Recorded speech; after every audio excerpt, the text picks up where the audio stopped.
Bienvenue chez Verger Petit et Fils, c'est la floraison des pommiers, en avant pour la balade.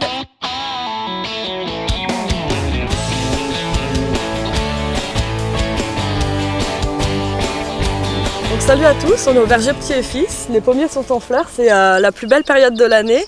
Stéphane, est-ce que tu peux nous expliquer un petit peu comment ça se passe cette période? Oui, bien sûr, la floraison a lieu habituellement au mois de mai. Alors, on voit la floraison que chaque fleur contient environ 6 fleurs et au centre, il y a la fleur mère.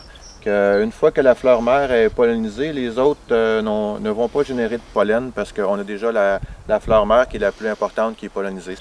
Dans un arbre comme il y a ici, on considère qu'il y aurait 5 à 10 % des fleurs qui donneraient une pomme et ça serait amplement suffisant pour avoir une très très belle récolte. Maintenant on se dirige vers les ruches, prochaine étape de notre balade. Donc Stéphane, tu loues des ruches pour le temps de la floraison pour polliniser les fleurs? On rentre les ruches environ une journée ou deux avant l'ouverture des fleurs et une fois que la floraison est terminée, l'apiculteur vient rechercher ses ruches et il va pouvoir extraire le miel que les abeilles vont avoir apporté. On peut voir que les abeilles circulent beaucoup aujourd'hui. On a une journée ensoleillée assez chaude.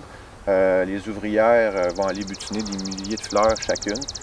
Contrairement aux pommiers, que le vent, les abeilles sauvages, les bourdons peuvent polliniser, la fleur de bleuet elle a besoin absolument d'une abeille pour être pollinisée par rapport à sa forme qu'elle a. On met un minimum de 2 ruches hectares. Ça veut dire qu'ici, aujourd'hui, il doit y avoir 80 ruches. On les place en groupe de 4 comme ça. Une abeille comme ça peut voyager jusqu'à 5 km. Mais aussi drôle que ça peut paraître, l'arbre qui est ici va être pollinisé par un autre groupe de ruches qui va être plus loin. Ceux-là, ils sortent puis s'en vont un petit peu plus loin. Ok. Puis tu nous expliquais quand même que le vent arrivait à polliniser les fleurs. Les abeilles sauvages travaillent habituellement plus les bourdons, tout ça, par temps froid ou par temps venteux qu'une abeille domestique. Et le vent peut polliniser les fleurs de pommier. Là, le pollen se transfère d'une variété à une autre. Qu'est-ce qui s'en vient après la pollinisation? Les fleurs qui vont être pollinisées vont donner une pomme.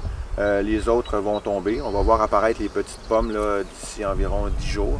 Et au courant de l'été, les pommes vont grossir pour arriver à maturité à l'automne. Sur notre dernière vidéo, on était venu sur ce champ qui était en train d'être préparé pour planter les nouveaux arbres. Donc est-ce qu'il est pas mal prêt maintenant? Oui, on a terminé de labourer, de l'épierrer. On a maintenant marqué les arbres qu'aujourd'hui on va commencer à creuser des trous à l'intérieur pour pouvoir planter la jeune plantation qui s'en vient ici dans les prochaines journées.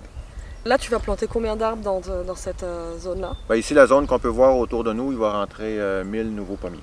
Stéphane, il n'y a pas que les pommiers qui sont en fleurs en ce moment, il y a également les bleuets. Ici, on a 5 variétés de bleuets qui se décalent environ d'une semaine chacune. Et tu as combien d'arbres en tout? Environ 5000 plants de bleuets ici qu'on a.